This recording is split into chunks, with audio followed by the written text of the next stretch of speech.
প্রিয় শিক্ষার্থীবৃন্দ, আশা করি তোমরা সবাই ভালো আছো। আলহামদুলিল্লাহ আমিও ভালো আছি। দ্বাদশ শ্রেণী অর্থনীতি ক্লাসে আমি তোমাদেরকে স্বাগতম জানাচ্ছি।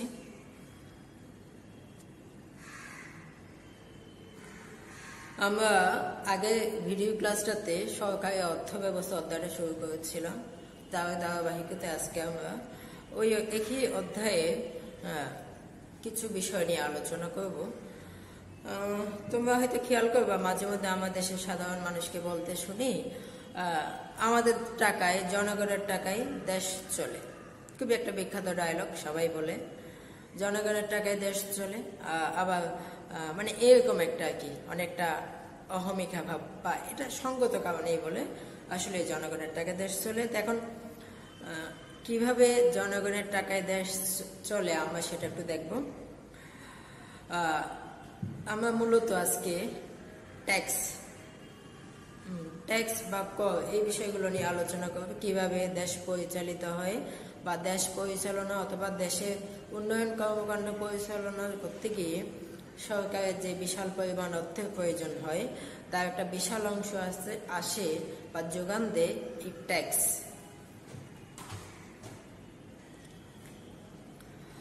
এখন এই ট্যাক্স কি আমরা সেটা জানবো। জনগণ যখন সরকারকে বাধ্যতামূলকভাবে কোনো রকম সুযোগ সুবিধার প্রত্যাশা না করে অর্থ প্রদান করে, তখন মূলত তাকে ট্যাক্স বলা হয়। স্বাভাবিকভাবে আমরা এটা বলি আর কি। অর্থাৎ বাধ্যতামূলক প্রদেয়, এই ট্যাক্সটা বাধ্যতামূলক দিতে হয়, তবে কিছু নিয়ম সাপেক্ষে। সবাই বাধ্যতামূলকভাবে নিয়ম সাপেক্ষে সবাই অনেক ট্যাক্স দিতে হয়, এবং এই ট্যাক্সের টাকায় সরকারি আয়ের একটা বিশাল অংশ আসে।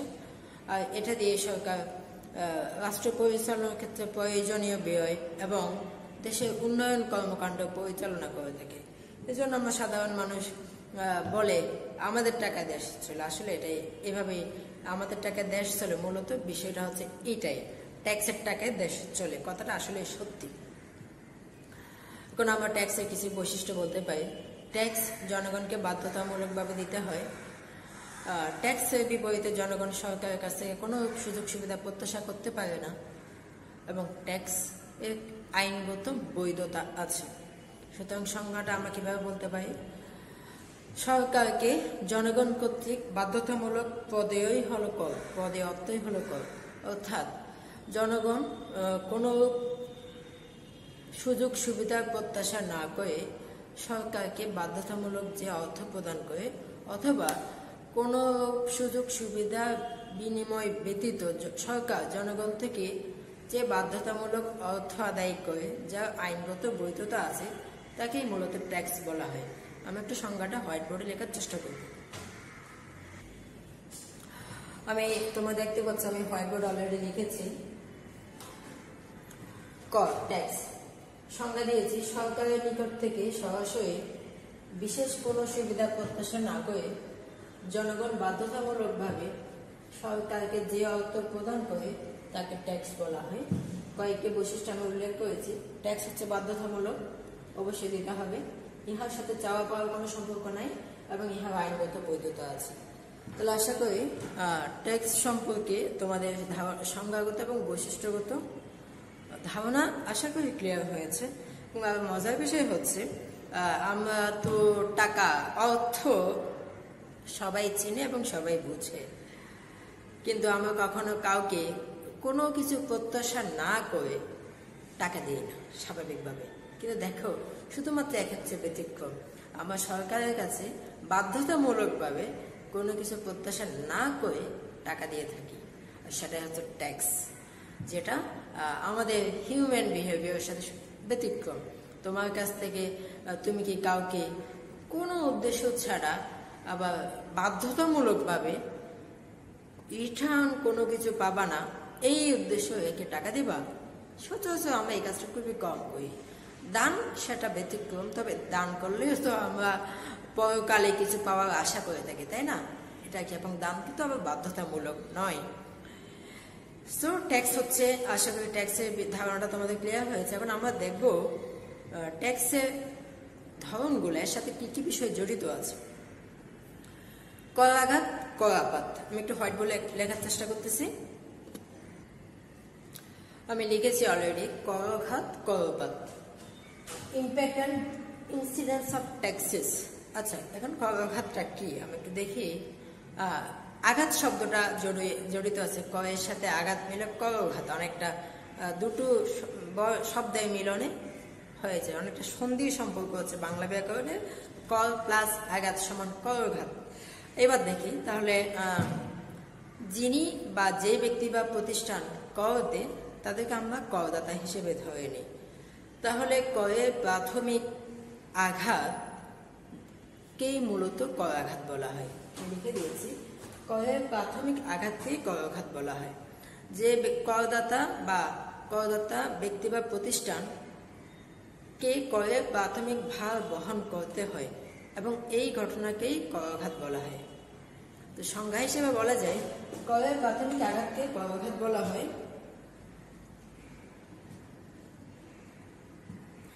করের প্রাথমিক ভার বহন করাকেই মূলত করাঘাত বলে আর কি। একটু আমি উদাহরণ দিয়ে বলতে পারি করাঘাত জিনিসটা কিরকম। যেমন সাপোজ তোমার একটা পণ্য উৎপাদনকারী প্রতিষ্ঠান আছে বা কারখানা আছে, ইন্ডাস্ট্রি আছে, প্রতি একক পণ্যের দাম 100 টাকা। এখন সরকার যদি 5% ট্যাক্স আরোপ করে তাহলে ওই প্রতি একক পণ্যের দাম হয়ে যাবে 105 টাকা। এই 5 টাকাটা প্রাথমিকভাবে তোমাকেই বহন করতে হবে এবং এটাই হচ্ছে করাঘাত। অর্থাৎ করের প্রাথমিক ভারটা তোমাকেই বহন করতে হচ্ছে বা উৎপাদনকারী প্রতিষ্ঠানকেই বহন করতে হচ্ছে। সুতরাং আসলে আমরা করাঘাত সম্পর্কে জানলাম। করের প্রাথমিক আঘাতকে করাঘাত বলা হয়। উৎপাদনকারী ব্যক্তি বা প্রতিষ্ঠান যার উপর কর ধার্য করা হয়েছে বা করদাতা প্রাথমিকভাবে করের যে ভার বহন করে তাকে করাঘাত বলা হয়। এখন আমরা করপাতের দিকে দৃষ্টিপাত করব। দেখি করপাত, করের চূড়ান্ত ভার বা আঘাত বহন করাকেই করপাত বলা হয়। তাহলে করের প্রাথমিক ভারকে যদি করাঘাত বলা হয়, চূড়ান্ত ভারকে করপাত বলা হয়। এখন প্রশ্ন হচ্ছে করাঘাত থেকে করপাত কিভাবে হয়? আচ্ছা, বিষয়টা একটু আগে যে আমি বললাম, একটা উদাহরণ দিলাম। তোমার প্রতিষ্ঠানে প্রতি একক উৎপাদিত পণ্যের উপর যদি 5% ট্যাক্স আরোপ করা হয় তাহলে করের প্রাথমিক আঘাতটা তোমার উপর বা প্রতিষ্ঠানের উপর এসে পড়তেছে, সেটা তোমাকেই বহন করতেছে। এখন তুমি দেখলা যে না, এই করটা তুমি নিজে কেন দেবা? তুমি এখন পণ্যের দাম যদি 100 টাকা হয়, 5% ট্যাক্স অ্যাড করলে পণ্যের দাম হয়ে যাচ্ছে 105 টাকা। তুমি প্রথমে করের আঘাতটা নিজে বহন করলা, পণ্যটা বিক্রি করার সময় সাথে 105 টাকাটা অ্যাড করে দিলা, 5% অ্যাড করে দিয়েছো। তাহলে এখন কি হলো? তুমি প্রথমে দিয়ে দিয়েছো, কিন্তু ঠিকই জনগণ থেকে তুমি আবার আদায় করে নিয়েছো, ভোক্তা থেকে আদায় করে নিয়েছো। তাহলে করের ভারটা তুমি আরেক অন্য জনদের উপর তুলে দিয়েছো, ছেড়ে দিয়েছো। আমি প্রথমে তুমি বহন করেছো, বিক্রি করার সময় সে ট্যাক্সটা অ্যাড করে দিয়েছো, ওটা মানুষ থেকে আদায় করে নিয়েছো। তাহলে করের আপাত ভার বা চূড়ান্ত ভার তুমি আর বহন করো নাই, জনগণই বা ভোক্তারাই বহন করেছে। এটাই হচ্ছে করের চূড়ান্ত ভার। এই জন্য বলা হয় করের চূড়ান্ত ভার বা আঘাতকেই করপাত বলা হয়। সুতরাং আমরা দেখতে পারলাম করাঘাত ব্যক্তি বা প্রতিষ্ঠান সরাসরি বহন করে এবং এই করাঘাতকে যদি ভোক্তাদের বা কারো কাছ থেকে আদায় করে নেওয়া হয় তখন সেটা করপাত হয়ে যায়, এই আর কি। এখন আমরা করাঘাত এবং করপাতের পার্থক্যগুলো একটু দেখব। একটু খেয়াল করো, আমি হোয়াইট বোর্ডে করাঘাত এবং করপাতের পার্থক্য লিখেছি। প্রথমে তোমার সংজ্ঞাগত পার্থক্যটা দিতে পারো। করের প্রাথমিক আঘাতকে করাঘাত বলা হয় এবং করের চূড়ান্ত আঘাতকে করপাত বলা হয়। সেটা আমি এখানে লেখার চেষ্টা করেছি। করাঘাত হলে করের আঘাত বা করপাত হচ্ছে করের চূড়ান্ত ভার। 2 নম্বরটা খেয়াল করো, করাঘাত হতে কর সঞ্চালন করা যায়, করপাতে করা যায় না। অর্থাৎ আমরা তো জানি করাঘাত প্রাথমিকভাবে করদাতার উপর আরোপিত হয়, পরে তিনি চাইলে সেটা ক্রেতা বা ভোক্তাদের উপর সঞ্চালন করে দিতে পারেন। এই জন্য করাঘাতকে সঞ্চালন করা যায়, করপাত আর সঞ্চালন করা যায় না। চূড়ান্ত ভাবেই তো দিতে হবে, আর কারো উনি আর কাউকে দিতে পারেন, সেটাই। করঘাত হলো করের সাময়িক বোঝা। আমার উপর যদি করের প্রাথমিক আঘাত আসে, আমি যদি উৎপাদনকারী ব্যক্তি বা প্রতিষ্ঠান হই, তাহলে আমি প্রথমে টাকাটা করের আঘাতটা আমি নিব, সেটা আমি পে করব, পরে আমি আমার পণ্য বাজারজাত করার সময় ভোক্তা থেকে সেটা আদায় করে নেব। এই জন্য করঘাত হচ্ছে করের সাময়িক বোঝা, আমি সেটা আবার নিয়ে আসতে পারতেছি। করঘাত হচ্ছে চূড়ান্ত বোঝা। এখন আমি যাদের থেকে সেই করটা আদায় করব, মানে ভোক্তাদের উপর চাপাই দেবো, তাদেরকে তো আলটিমেটলি দিতে হবে। এই জন্য তাদের ক্ষেত্রে এটা করপাতটা হচ্ছে চূড়ান্ত বোঝা, আর কোনো উপায় নাই। আমি তো উসুল করে নিয়ে ফেলেছি। করঘাতের প্রভাব ক্ষণস্থায়ী, আমি কম সময়ের জন্য সেটা ফিল করব, কিন্তু যারা দিবেন করপাতের প্রভাবটা দীর্ঘস্থায়ী। ভোক্তা বা ক্রেতা সাধারণের ক্ষেত্রে সেটা দীর্ঘস্থায়ী প্রভাব বিস্তার করে থাকে। তাছাড়া আরেকটা পার্থক্য হতে পারে 5 নম্বর পার্থক্য, আর অনেক পার্থক্য লেখা যায়, আমি 5টা উল্লেখ করতেছি। যার উপর করাঘাত হয় তিনি করের চূড়ান্ত ভারও বহন করতে পারেন, আবার নাও করতে পারেন। করাঘাতের ক্ষেত্রে যে ব্যক্তি বা প্রতিষ্ঠান করের চূড়ান্ত ভারটা বহন চাইলে করতেও পারেন, নাও করতে পারেন। কিন্তু করপাতের ক্ষেত্রে অবশ্যই যে ব্যক্তি বা প্রতিষ্ঠানের উপর আরোপিত হবে তাকে করের চূড়ান্ত ভারটা বহন করতে হবে। তাহলে আমরা ট্যাক্স কাকে বলে বা কর সম্পর্কে জানলাম, বৈশিষ্ট্য জানলাম। এখন করাঘাত করপাত সম্পর্কে জানলাম। এবার আমরা ফি সম্পর্কে একটু জানার চেষ্টা করব। আমি লিখেছি কর ও ফি এর পার্থক্য। একটু আগে আমরা কর সম্পর্কে জেনেছি। কর হচ্ছে বাধ্যতামূলকভাবে দিতে হবে, করের বিপরীতে কোনো সুযোগ সুবিধা প্রত্যাশা করা যাবে না এবং আইনগত বৈধতা আছে। এখন ফি এর ক্ষেত্রে পার্থক্যটা হচ্ছে, ফি এর ক্ষেত্রে তুমি বা জনগণ সুযোগ সুবিধা সরকারের কাছ থেকে প্রত্যাশা করতে পারে এবং সরকার সুযোগ সুবিধা দিতে বাধ্য। অর্থাৎ নির্দিষ্ট কোনো সুযোগ সুবিধা দেওয়ার প্রেক্ষিতে জনগণ সরকারকে যে অর্থ প্রদান করে বাধ্যতামূলকভাবে, সেটাই হচ্ছে ফি। অর্থাৎ ট্যাক্স এবং ফি এর মূল পার্থক্য হচ্ছে, ট্যাক্সে কোনো সুযোগ সুবিধা প্রত্যাশা করা যাবে না বা সরকার তোমাকে কোনো সুযোগ সুবিধা দিবে এরকম কোনো বাধ্যকতা সরকারের নাই। কিন্তু ফি এর ক্ষেত্রে অবশ্যই বাধ্যকতা আছে, তোমাকে অবশ্যই সরকার নির্দিষ্ট ফি এর বিপরীতে নির্দিষ্ট সুযোগ সুবিধা দিয়ে থাকবেন। সুতরাং আমরা এখন পার্থক্যটা বলতে পারি। সংজ্ঞাগত পার্থক্য তো শেষ হলো, এখন তারপর এখন সংজ্ঞাগত ট্যাক্স এবং ফি এর সংজ্ঞাগত পার্থক্যটা তোমরা লেখার পরে এখন লিখতে পারো, সরকার ট্যাক্সের বিপরীতে কোনো সুযোগ সুবিধা প্রত্যাশা করা যায় না, কিন্তু ফি এর বিপরীতে সুযোগ সুবিধা প্রত্যাশা করা যায়। এটা হচ্ছে সবচেয়ে গুরুত্বপূর্ণ পার্থক্য আর কি। আমি লিখেছি, তুমি একটু দেখো। সরকার জনগণের কাছ থেকে সুযোগ সুবিধা প্রদানের শর্ত ছাড়া বাধ্যতামূলকভাবে যে অর্থ আদায় করে তাকে ট্যাক্স করে। পক্ষান্তরে কোনো বিশেষ সুবিধার বিপরীতে সরকার ভোক্তার নিকট থেকে যে অর্থ আদায় করে তাকে ফি বলে। তাহলে দেখা যাচ্ছে ট্যাক্সের বিপরীতে সুযোগ সুবিধা দেওয়ার কোনো শর্ত নাই, কিন্তু ফি এর বিপরীতে অবশ্যই সুযোগ সুবিধা দিতে হবে।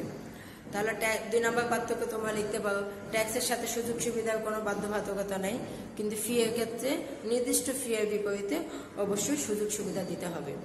তারপর 3 নম্বর পার্থক্য হতে পারে, ট্যাক্স হচ্ছে সরকারি আয়ের নিশ্চিত উৎস, অর্থাৎ সরকার ট্যাক্স থেকে অবশ্যই আয় করে থাকে। কিন্তু ফি, যার প্রয়োজন সে তো নির্দিষ্ট ফি নিয়ে সুযোগ সুবিধা নিবে, আবার যার প্রয়োজন সে নিবে না। এই কারণে বলা হয় ফিটা সরকারের আয়ের অনিশ্চিত উৎস। এখন আমরা নানা রকম ট্যাক্সের উদাহরণ দিতে পারি, যেমন আমরা উদাহরণটা একটু বলতে পারি। আয়কর, সম্পত্তি কর, দ্রব্য কর, এগুলো হচ্ছে ট্যাক্সের উদাহরণ। আর ফি হচ্ছে কোর্ট ফি হইতে পারে, লাইসেন্স ফি হইতে পারে, রেজিস্ট্রেশন ফি হইতে পারে। এগুলো সবগুলো তোমরা জানো। পরীক্ষার জন্য যে একটা ফি দেয় না, রেজিস্ট্রেশন ফি, সেই ফি এর বিপরীতে তোমরা পরীক্ষা দাও, সরকার থেকে সেবা গ্রহণ করো। দেখো, এটা হচ্ছে ফি এর সর্বোৎকৃষ্ট উদাহরণ, যেটা তোমাদের সাথে সম্পৃক্ত।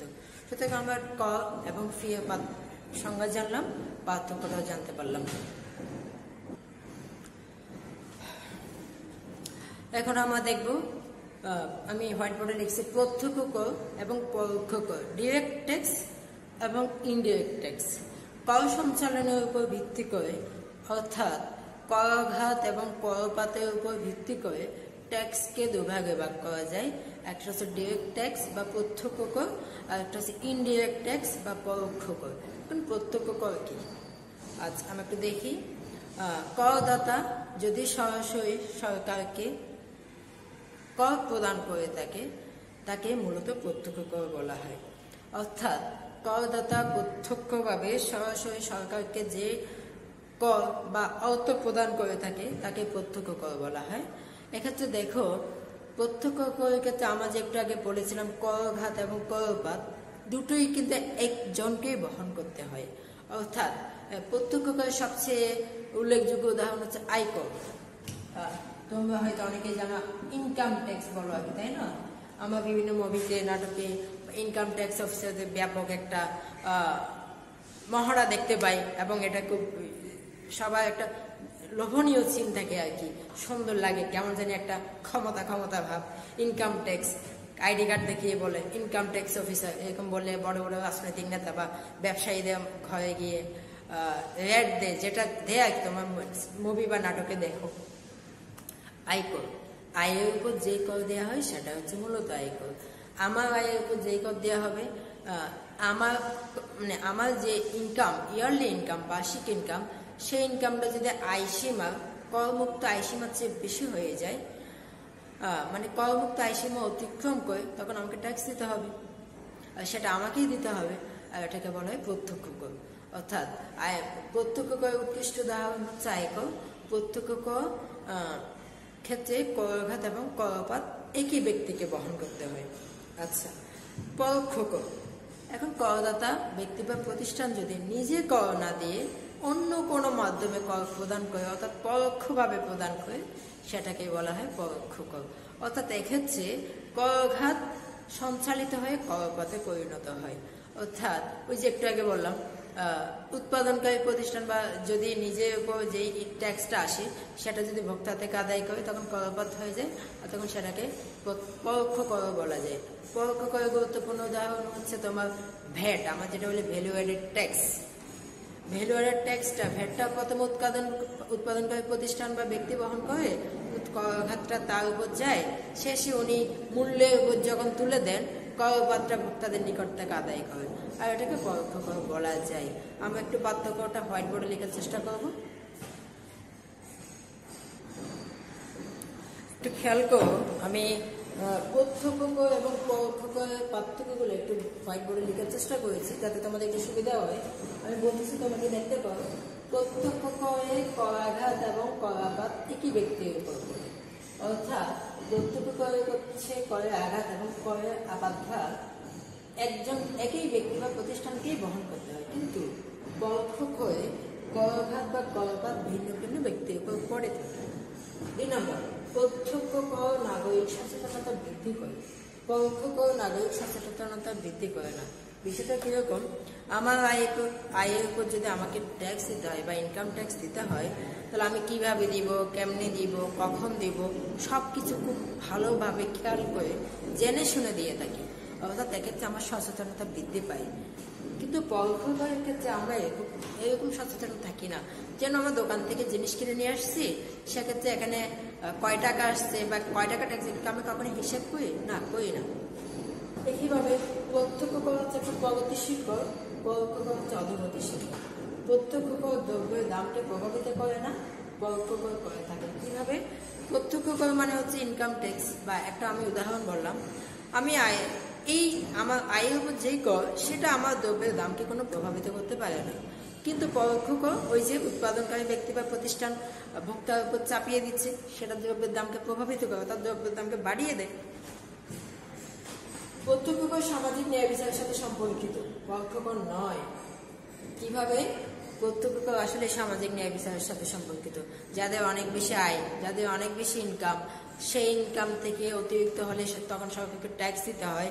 সরকার সেই ট্যাক্স দিয়ে দেশের উন্নয়ন ব্যয় পরিচালনা করে থাকে, দেশ পরিচালনা করে থাকে, মানে দেশের কল্যাণে কাজ করে থাকে, এবং এই সুফলটা দেশের নিম্ন শ্রেণীর মানুষের সবচেয়ে বেশি পেয়ে থাকে।